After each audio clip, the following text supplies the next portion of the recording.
Hey, listen to Wrestling Roundup on FreeFM, ArrowFM, and NPR. As always, I'm Grady, and live on Skype we got Josh. Hey. Last week we regaled you with our tales of SummerSlam. We ran through the card and everything that had happened. Now it is time to see what the fallout was as things start to shape up for our next show. And I guess the big elephant in the room we've got to talk about is Becky Lynch here, having returned at SummerSlam, coming out being triumphant, and then is now coming to SmackDown with a list of challengers sitting in front of her. Zelina Vega, Carmella, Liv Morgan, Bianca Belair, everybody wanting a shot at the man. Well, yeah, next to Charlotte, she's the biggest star in the company for the females. They're obviously going to want to face the man. And I guess the big question is, it looks like Bianca Belair won the Fatal 4-Way Elimination match immediately after. Liv Morgan almost there, but does cement that rematch between Bianca Belair and Becky Lynch. Yeah, let's see here. WWE ticked them off with a 26-second match. This one will go 3 minutes. Is it sad to say that 3 minutes is an improvement? Honestly, I would be surprised if they went 26 minutes just to really dig it in. As much as this is obviously the storyline, like Bianca Belair was always going to get a rematch against Becky Lynch, there is going to be that what if in the back of my head of, like, what if Liv Morgan had won? What if? Well, it's possible that she may be the next person that gets decimated by the man. No. But let's face it, Becky Lynch is not going to lose the title anytime soon. She'll lose it to Liv Morgan. I'm going to keep telling myself this. Let me believe it, please. Because you know what? Nobody believed in Baron Corbin. Nobody believed in him when he was down on his luck. And now look where he is. The man got on a winning streak in Vegas. Yeah, here's the feud for the briefcase that we always get when there's one still left after a week after the event. You mean when the women's one gets cashed in immediately and the men's one has a feud usually? Well, first Corbin tries to steal the briefcase for SummerSlam, and now he tries to buy it. It's just buying time until they decide that they want to use the briefcase, whenever that is. I think it's like 85% guaranteed that Big E will be world champion using the briefcase. Yeah, I think his odds are a lot better on Raw than they are on SmackDown. But true, but it would definitely make him a bigger star if he was able to conquer Roman with it. Yeah, I can't debate that. If Big E was able to beat Roman Reigns, whoever beats Roman Reigns is going to be an immediate big star. And is going to have a hell of a list of people standing behind you trying to get that title. But if we're talking about Big E and we're talking about that chance to cash in briefcases, I'm going to just jump over to Raw. Obviously, Bobby Lashley was able to defeat Goldberg and, manhandled his son around a little bit. And there was a video from Goldberg basically saying that he doesn't care about the WWE Championship anymore. He's coming for Bobby Lashley's soul. And other than sounding like something out of a video game, it seems as though the money match there is purely Lashley Goldberg, with the title not needing to be on the line. Yeah, which is why Big E would come into play. Mm-hmm. Because I could definitely see on a Raw in a few weeks, like whenever the event. Obviously, it's going to be a big event. It's not going to be Extreme Rules when Goldberg goes against Lashley again. Because it's not that type of match is not something you put on a B or C level pay-per-view. You put it on one of your big five or a special like from Saudi Arabia.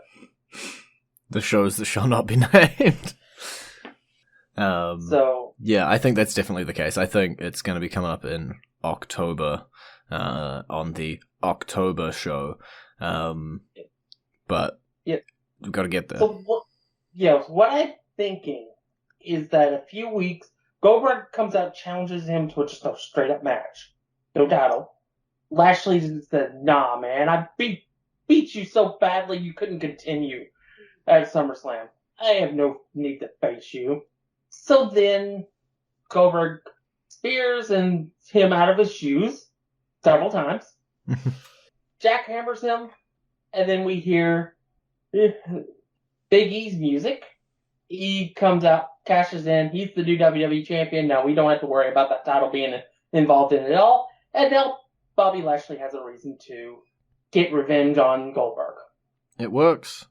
And I think it's definitely the way that they have to go forward. It completes a few circles, ticks a few boxes there. You know, Big E can do the whole I avenged Kofi Kingston kind of thing. Whether it does or doesn't, it will put all of the New Day on the same brand.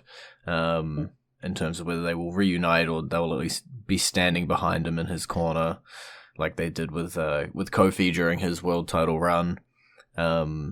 I don't know. It makes the most sense to me, and it also means Big E should be a world champion within the next 2 months.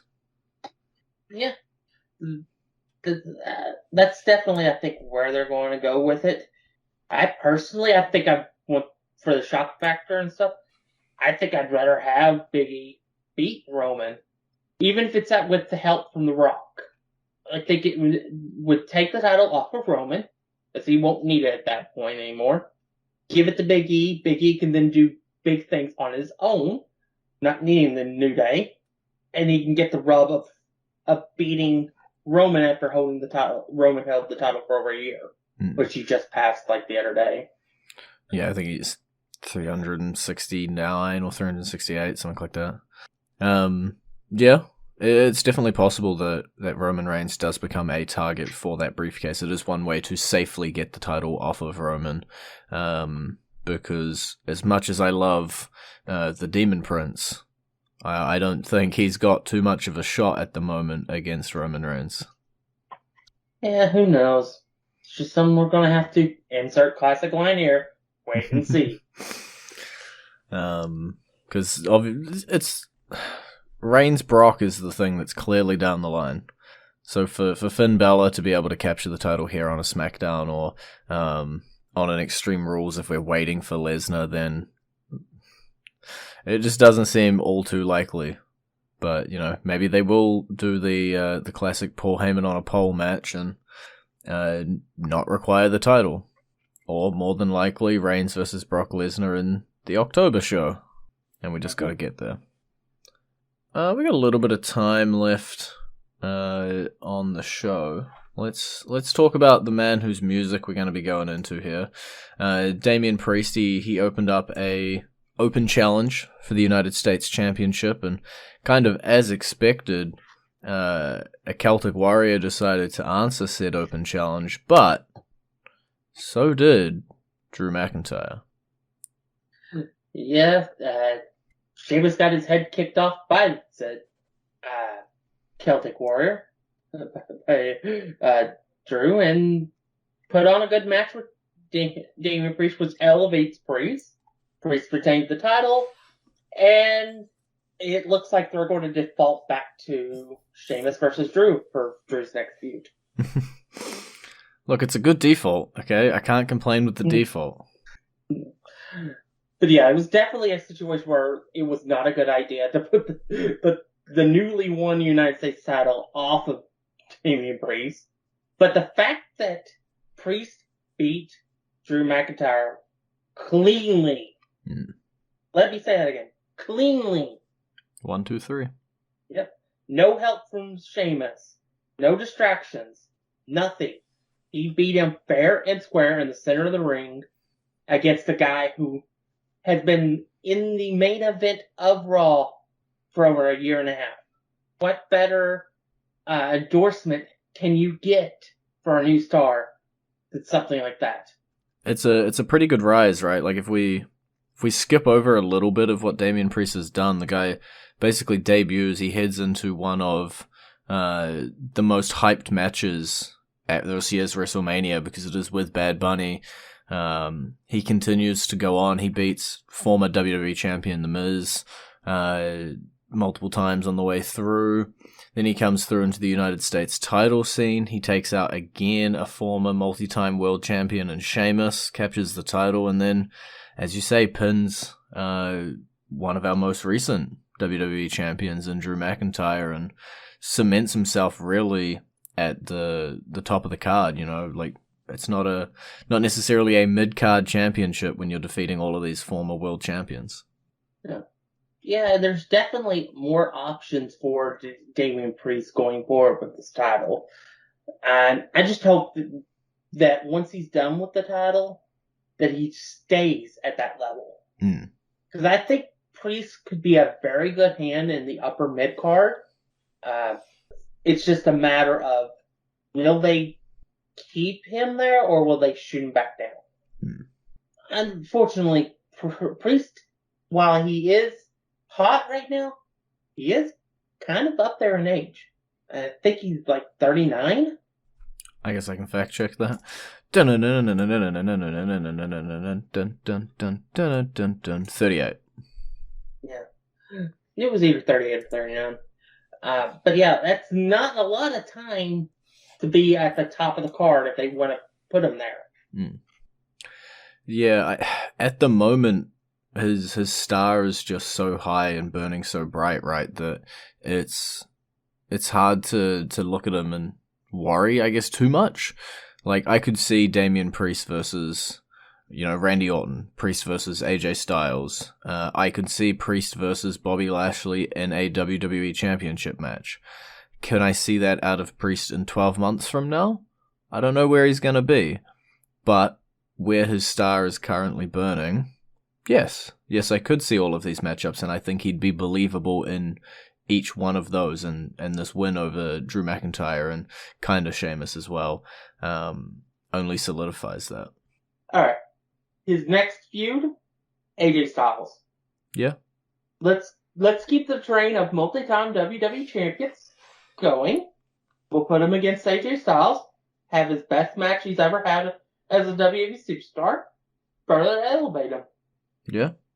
If Priest is able to go into a program with AJ Styles and walk out still holding his United States Championship, then that's a pretty damn good endorsement. And not only that, but have competitive, really, really good matches. He'll be set as far as the fans will be concerned.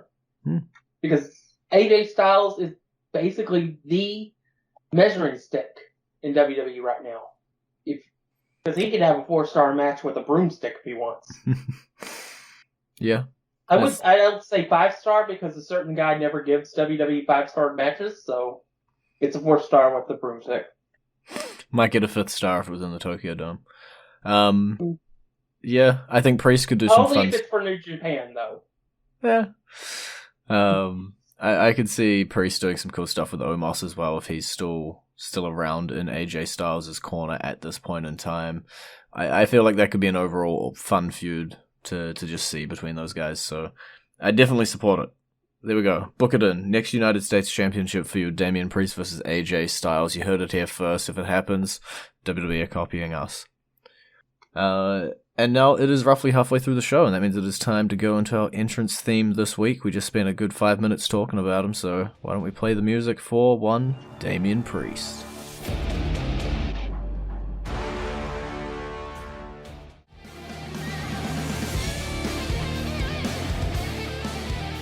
And you're back to Wrestling Roundup on FreeFM, ArrowFM, and NPR. I'm Grady, he's Josh, and let's continue where we left off, looking at some of this main roster stuff. Doudrop Eva Marie, it heated up, and it led to a referee stoppage. Gotta do something to protect Eva right now. We realize that this is about Doudrop. Mm-hmm. Regardless of what we think of her name right now, this is about making her a star by using the negative reaction to Eva, hey internet, whether you're not, it's go away heat or whatever, heat is heat. People don't like Eva, so they're going to cheer for whoever faces her. That's why they have Doudrop in this spot, is to get people to like Doudrop. And as far as I can tell, it's working.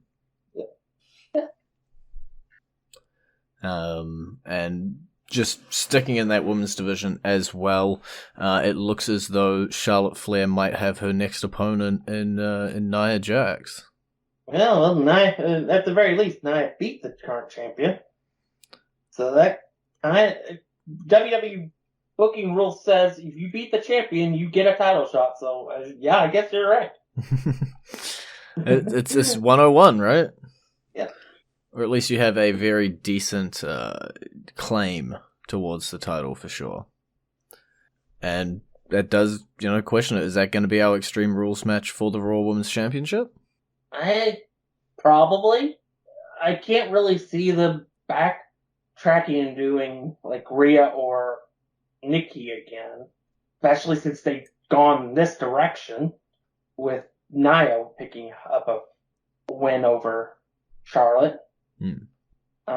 So yeah, I would assume it's the Extreme Rules, and I think it'll be an Extreme Rules match because I think that's the stipulation that we're required to make it believable that Charlotte has a shot against somebody of Nia Jax's strength and thoughts. That's fair. That is entirely fair. I'm just quickly skimming now. Is there anything on the main roster that you want to mention from Raw or SmackDown this week before we jump on over to the Black and Gold brand? Because I can find some stuff if you've got nothing, but if there's something you want to desperately talk about. I think we should talk about the Black and Gold brand, especially since we didn't have time to talk about TakeOver last night. That's what I'm trying to get to.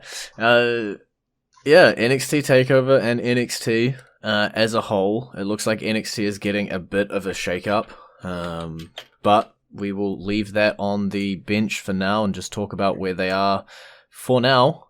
And where they are for now is with the brand new NXT champion, Samoa Joe. Yeah, and Samoa Joe has no limit to the people that want to take his newly found championship from him. Yeah. There's a line of people. And honestly, I'm interested in pretty much everybody in that line. There is a number of fun Joe matches that we can have for the title. This is a different NXT than when Joe was here last. Yeah, and so the question is that who will beat Joe, and how long will it take to do so? Joe is the first 3-time champion in NXT history. So that's going to be interesting. Personally, I think of all the people that kind of stepped up to Joe, I think the person I want to see the most is Tommaso Ciampa. Yeah. I think if you give him a stipulation and you give him like 30 minutes, I think they will blow any match this year out of the water from any company. It doesn't matter what company. I think it would be that good. That's fair. I think those two guys can go, and stipulations definitely only help the both of them. They both have that sort of character where they're, a little bit crazy and can pull off anything. So just bung them in a street fight even, and those guys will go hard. And speaking of street fights, if we're talking about NXT TakeOver 36, Kyle O'Reilly was able to defeat Adam Cole and practically kicked him all the way out of the WWE. Yeah, as far as we know of right now, his contract is expired, and we have no indication of whether he re-signed or signed with Brit's company. Yeah, I still refuse to call it their name. Sure, you can refuse to say that like I refuse to talk about John Cena, so it's fine. We don't know what Adam Cole's future is, but it's definitely not NXT. I think if he does come back to WWE, he immediately goes to the main roster. Probably SmackDown. Because everybody's going to SmackDown. Everybody has good fun on SmackDown. Yeah. But if he goes to the competitor, well, I just hope they find a use for him because they've got so much talent over there with that one show that I don't know if it would be worth it. Because there's a lot of people that were like, oh, if they go to this company, they'll be used right. And they haven't been. So I do wish Adam Cole the best, whatever his decision is. Yeah, it's possible we see him over there on Dynamite Rampage, or probably not one of the dark shows, but he could be slotted on to one of them. We'll have to wait and see what Adam Cole's future is. Yeah, I would say if he goes over there and he's not used, he'll be a regular on Rampage. And that Rampage will then just be just a poor man's NXT. It'll be a second show that's not really all that memorable. It'll be like Thunder for WCW. WCW didn't care about Thunder, so all the nobodies wrestled on it, and the people with names didn't want anything to do with Thunder. Well, hopefully that is not the way that Rampage ends up going, but that's a talk for another day, just because we've still got NXT TakeOver to get through. We've got 3 more matches of importance. Cameron Grimes, just because we can't not talk about the man. He won that $1 million championship. He got his time in the sun. Yeah, he got the belt back. They proceeded to try to give it back to the $1 Million Man, only to have it handed back to him and it be revealed that he had a replica the entire time. It was a little bit lighter and a little more plasticky. Yeah, which is fine. That's a fitting end to the storyline. The title's retired again, and it allows Grimes to go after the North American Championship, a real title. I don't know, I could see him parading around his little plastic belt. No, I can't. I can't even get through Actually, that sentence. I could, because that's the kind of character he's been. Yeah. But yeah, I want to see him with real gold. I want to see him with either the North American Championship or the NXT Championship. But the NXT Championship's a little more unrealistic right now, with it just being won by Samoa Joe. Mm-hmm. Yeah, I don't see Cameron Grimes beating Samoa Joe anytime soon. But maybe if he's hunting for gold on NXT, he can point himself in the direction of Ilya Dragunov. Hey, our new NXT UK champion got his moment and brought into the 1,000-day reign of Walter. It's a lot of days. And I think it's the right guy to do it as well. Did I expect it to be by submission? No. Was the match between the two of them amazing? Yes. And am I excited to see what Ilya does going forward with this NXT UK Championship? Of course I am. He's got a whole bunch of brand new people lined up. You know, everybody who'd needed to have a shot at Walter had their shot already, but now there's a new guy at the top and a whole new set of matches to be had.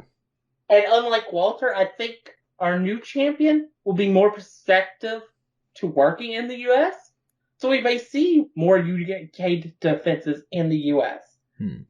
So we may see, like, Johnny Gargano versus Dragunov. We might see LA Knight versus Dragunov. We could even see Tommaso Ciampa versus Dragunov if they want to go that route. Because that would be options to give him more opponents, because he will more than likely be more perceptive to working on NXT than Walter was. Mm-hmm. Well, one person we know will not be taking on Ilya Dragunov is Raquel Gonzalez, just because of the gender mismatch, but that's a horrible segue. Look, she beat Dakota Kai. I'm sad. Okay, I can't get a good segue out of it. Yeah, and then Kaylee Ray returned. Everybody's staking a claim. Yep. Everybody wants a piece of Gonzalez, and we'll just have to see who they decide her next opponent is. But one thing's for certain, Gonzalez is definitely not done with NXT anytime soon, because she is reigning hardcore right now. Mm-hmm. Yeah, because we saw this week as well, Frankie Monet, just to throw in another name, was also trying to get herself down there. By the way, I think it's time for Dakota Kai to make the jump to the main roster. No, don't do that to my girl. That's a nightmare scenario. Don't do it. Let her stick around. I would say it was a nightmare scenario for Bianca Belair, and we saw how that worked out. 1 in a million. Yeah. I just think that she's done everything she can do in NXT if she's not going to become women's champion. Mm-hmm. And I'd say we need, and we can always use more bodies in the women's divisions in both Raw and SmackDown. And she would be, and it would allow her to come up as a face instead of the tweener heel that she's been for the last year. Well, I think you know what I'm about to say here, and that is that we will have to wait and see, because we are all out of time this week on the show. It's been great talking to you. Maybe. You can visit our Facebook page at facebook.com/WrestlingRNDup, or our Twitter page, twitter.com/WrestlingRNDup, or our YouTube page, which has a full archive of all of our episodes we've recorded, Wrestling RND, up on YouTube as well. And we'll see you next week.